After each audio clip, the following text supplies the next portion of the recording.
लोक प्रसार चैनल देखने वाले सारे भाण भाइयों ने मंगत राय लांबा की राम राम नमस्ते जय हिंद। भाणवर भाइयों, आप देख रहे हैं आपके सामने कौन हस्ती बैठी है। बहुत से भक्त पहचान भी रहे होंगे और हमारे चैनल के दर्शक भी लगभग पहचान रहे होंगे। हमारे बीच में आज हमारे स्टूडियो में विराजमान हैं महंत डॉक्टर दिनेश कुमार जी, श्री बालाजी धाम हांसी से। एक बात और गुरुजी की, ये जैसे स्वर्ग, नरक, बैकुंठ, ये शब्द जो है ये ब्रह्म तक है, परम ब्रह्म में है, पार ब्रह्म में है, ये शब्द उलझाए रखते हैं लोगों को। अच्छा। और इसका भी तो एक खुलासा होना चाहिए। देखिए, हम कहते हैं आजकल तथाकथित कुछ संत महात्मा है, हमें वेद की बात, सत्य शास्त्रों की बात, कौन से सत्य शास्त्र, आपने कोई पुस्तक लिख दी, नाम दे दिया कि ये शास्त्र है ना, वो शास्त्र नहीं है। आपने कोई पुस्तक लिख दी और आपने उसको वेद कह दिया। संत कबीरदास जी ने, संत तुलसीदास जी ने, अनेकों संत महात्माओं ने जो ज्ञान रूपी जो बातें कही हैं या उन्होंने लिखी हैं या उनके द्वारा किसी राइटर के द्वारा लिखवाई गई हैं, तो उन धार्मिक पुस्तकों को, उन धार्मिक किताबों को हम शास्त्र या वेद न कहें, वो उनकी अपनी है। बाबा तुलसीदास जी ने रामचरितमानस, श्री राम जी के चरित्र का वर्णन किया है। श्री रामचरितमानस वेद या शास्त्र नहीं है, सनातन धर्म की, हिंदू धर्म की धार्मिक पोथी है, पुस्तक है। संत कबीरदास जी तो पढ़ना लिखना जानते नहीं थे, उन्होंने ब्रह्म ज्ञान की बातें कही गई हैं, दोहे कहे गए हैं, चौपाइयाँ कही गई हैं। उनके द्वारा जितने भी दोहे कबीरदास जी के द्वारा कहे गए हैं, तो वो लिखना तो जानते ही नहीं थे। फिर बाद में कबीरदास जी के जो अन्य जो मानने वाले आए, फॉलोवर आए, उन्होंने वो बातें कुछ लिपिबद्ध कर दी, और जब वो लिपिबद्ध करने लगे कालांतर में, तो उन्होंने कुछ अपनी दो चार बातें भी जोड़ दी गई। इसी बात पे गुरुजी मैं माफी चाहता हूँ बीच में, ये जो कबीर जी की बातें हैं बड़ी गूढ़ बातें हैं, रहस्यमयी बातें हैं, लेकिन कबीर पंथी कुछ तथाकथित मान लीजिए, कुछ जिनके सारे रोजी रोटी चला रहे हैं, मैं तो ये कहूँगा शायद मेरे से बुरा माने वो लोग, वो कबीर को कुछ अलग ही रूप में प्रस्तुत कर रहे हैं, वेदों का खंडन कर रहे हैं, वेदों की बातों को नहीं मान रहे हैं। क्या ऐसे थे कबीर जी? देखिए, मेरे पास भी कई कबीरपंथी आते हैं, तो सौभाग्य से एक कोई कबीरपंथी आए तो मैंने पूछा, तो उन्होंने कहा जी कबीर इज गॉड, और कबीर वह पूर्ण परमात्मा है। मैंने कहा बहुत अच्छा, यदि आपकी नज़र में ऐसा है, और कबीर तो परम संत थे, तुलसीदास जी भी परम संत थे, और उनको तो बैकुंठ वैसे ही मिलना है और मिलना भी चाहिए। आज मीराबाई ने भक्ति की, नानक जी ने भक्ति की, ये सतगुरु हैं, ये सतगुरु हैं, और ये परम ब्रह्म परमात्मा को पा चुके हैं, प्राप्त कर चुके हैं, ये उनमें जा कर के मिल चुके हैं।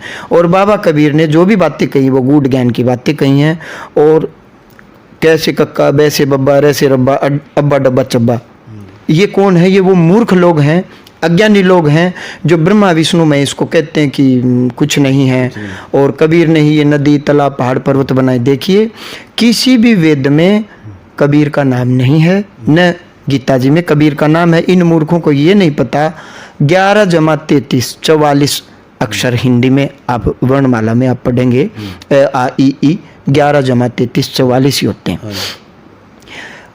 उसमें ब और व, ब और व दोनों अलग अलग हैं। अब छोटा ऊ और बड़े ऊ की मात्रा से सब कुछ बदल जाएगा। किस प्रकार से? वो लूटते रहे और हम लूटते रहे, ल ट और त, वो लूटते रहे और हम लूटते रहे, केवल ऊ की मात्रा से ही।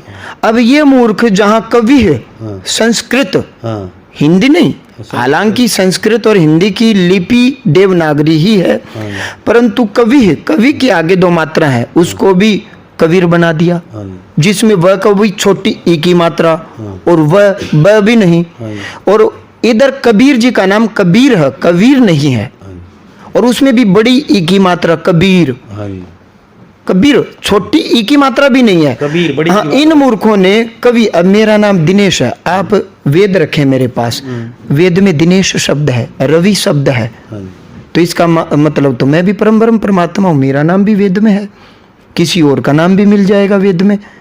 तो इन मूर्खों को ब बकरी क कबूतर भी कबीर ही नजर आता है। तो कहने का भाव है, कबीर जी सतगुरु हैं, नानक जी सतगुरु हैं, तुलसीदास जी सतगुरु हैं, ये परम संत हैं, परम पूजनीय रैदास जी परम संत हैं, महर्षि वाल्मीकि परम संत हैं, जितने भी नामी अनामी ज्ञात अज्ञात जितने भी संत महात्मा इस भारत भूमि में आए सभी रिस्पेक्टेड हैं, पूजनीय हैं, आदरणीय हैं। सभी ने अपने अपने ज्ञान बुद्धि विवेक से भगवान के नाम का जाप किया, प्रभु की महिमा का वर्णन किया। ये सतगुरु हैं और बाबा कबीर को हम सतगुरु ही माने। और उन्होंने सतगुरु ने परम ब्रह्म परमात्मा की वाणी की महिमा कही है मौखिक रूप से, लिखा तो उन्होंने कुछ है ही नहीं। और कबीर जी की वाणियों को लिपिबद्ध कर दिया गया। लिखने वाले ने दो चार बातें अपनी भी लिख दी। और वो कुंठित मानसिकता से ग्रस्त थे, वो ब्राह्मणों के खिलाफ थे और इसी कारणवश ईर्ष्या और द्वेष के वशीभूत होकर के वो मंदिरों के खिलाफ भी हो गए और वो ब्रह्मा विष्णु के और महेश जी के खिलाफ भी हो गए। और उन मूर्खों ने Kabir is God, God is Kabir और ब्रह्मा विष्णु महेश को बता दिया पेड़ के पत्ते कि ये तो जड़ जाते हैं, और जड़ बता दिया कबीर जी को। और कबीर जी की जो मौखिक वाणियाँ थी उनको बता दिया सूक्ष्म वेद, पांचवा वेद। जबकि और हरियाणवी में हरियाणवी में, जबकि कबीर जी का हरियाणवी से दूर दूर तक कोई लेना देना नहीं। कबीर जी पूरी जिंदगी काशी घाट पर पड़े रहे, फिर मथुरा वृंदावन पड़े रहे बेचारे। और मुगलों का शासन था। इन संत महात्माओं को खूब तड़पाया गया, खूब दबाया गया, इनको परेशान किया गया। और ये कबीर पंथी ये दोहे नहीं कहेंगे। कौन से दोहे? कोई धनिया सेठ थे, वो मथुरा वृंदावन दर्शन करने आते थे, उनको कोई दिक्कत और परेशानी होगी तो कबीर जी से वो पूछने लगे कि महाराज जी, मैं आपको सदैव यहाँ भगवान बांके बिहारी के श्री चरणों में देखता हूँ, आप यहाँ आते हैं जाते हैं, आप क्या कार्य करते हैं? तो कबीर जी ने कहा, मैं आप जैसे लोगों का दुख दूर करता हूँ। महाराज जी मैं बहुत दुखी हूँ, जबकि मैं भगवान जी के दर्शन करता हूँ। तो कबीर जी ने कहा, आप भगवान के दर्शन नहीं करते, भगवान की मूर्ति के दर्शन करते हो।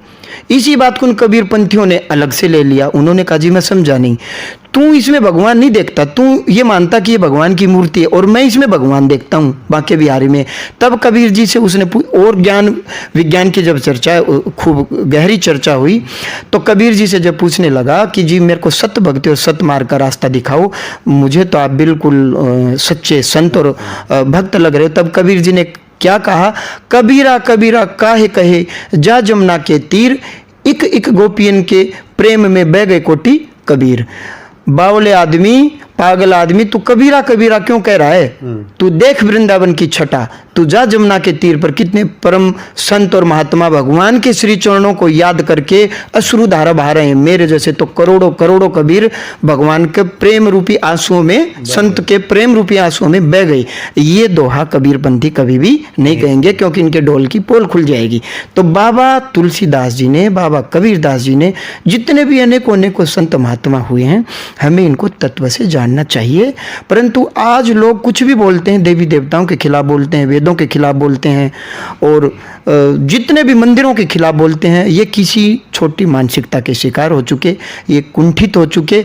देखिए समाज में बुराइयां कहाँ नहीं है। आज इस भारत भूमि में सारे नेता गलत नहीं है, सारे न्यायकारी जज गलत नहीं हैं, सारे बाबा नकली नहीं हैं, सारे टीचर गलत नहीं हैं।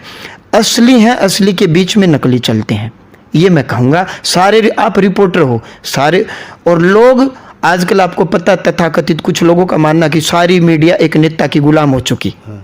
कुछ एक मीडिया कर्मी बचे हुए हैं, कुछ एक मीडिया कर्मी बचे हुए हैं। उनकी नज़र में कुछ तो बचे हुए हैं, उनकी नज़र में कुछ तो बचे हुए हैं, उनका ऐसा मानना है। तभी मैं कह रहा हूँ संपूर्ण रूप से कभी कोई गलत नहीं हो सकता। हमें सत्य शास्त्रों को ही मानना चाहिए, वेदों को मानना चाहिए। वेद में कहीं तुलसीदास जी का जिक्र नहीं है, कहीं कबीरदास जी का जिक्र नहीं है, कहीं रैदास जी का जिक्र नहीं है, कहीं गुरु नानक जी का जिक्र नहीं है। हमें वेद और शास्त्रों की बातों को ही मानना चाहिए। और जितने भी संत महात्मा परम संत हुए हैं, जिसकी भी जिस सतगुरु में श्रद्धा है, सभी बराबर हैं। अध्यापक कक्षा का, बायोलॉजी का अध्यापक है, टीचर है, केमिस्ट्री का है, फिजिक्स का है, हिस्ट्री का है, किसी भी प्रकार का हो, किसी भी विद्यालय में एजुकेशन देता हो, डिग्री सभी बराबर लेकर के बैठे हैं। चाहे वो सीबीएसई के स्कूल में हो, चाहे हरियाणा बोर्ड, चाहे यूपी बोर्ड में हो, चाहे वो केंद्रीय विद्यालय में हो, चाहे वो नवोदय विद्यालय में हो, वो अधिकारी है, वो टेस्ट दे करके आया है और सभी अध्यापकों की अध्यापन लेवल किताबी ज्ञान लगभग बराबर है, क्योंकि वह टेस्ट देकर के आए, स्वभाव अपना अपना है। सभी सतगुरुओं ने सत्य भक्ति का मार्ग दिखलाया है, सत्य शास्त्रों का मार्ग दिखलाया है, सत्य बात बोली है। उन सतगुरुओं का स्वभाव अपना हो सकता है। तो हम किसी को छोटा है बड़ा कह करके किसी दूसरे की भावना को ठेस न पहुँचाएं, किसी दूसरे की श्रद्धा को हम ढोंग पाखंड न बताएं, और सत्य शास्त्रों की ही भक्ति करनी चाहिए, सत्य शास्त्रों का ही चिंतन करना चाहिए, और परम ब्रह्म परमात्मा को हम परम ब्रह्म परमात्मा के रूप में ही देखें, और बाकी अन्य को हम सतगुरु ही माने और जाने। सभी भक्तों को मेरी तरफ से जय श्री राम। जय श्री राम। देखते रहें लोक प्रसार हरियाणा। अगली वीडियो में देखिए आप पूरा के पूरा खुलासा सनातन धर्म, शिव, राम, कृष्ण और कृष्ण की लीलाओं और राम की लीलाओं के बारे में पूछेंगे गुरुजी से और आपके समक्ष रखेंगे। आप कमेंट जरूर करें आपको ये वीडियो कैसी लगी, और लाइक करें, सब्सक्राइब करें और शेयर करें अपने मित्रों के पास। अच्छी चीज़ को शेयर किया कीजिए। जय हिंद, नमस्कार।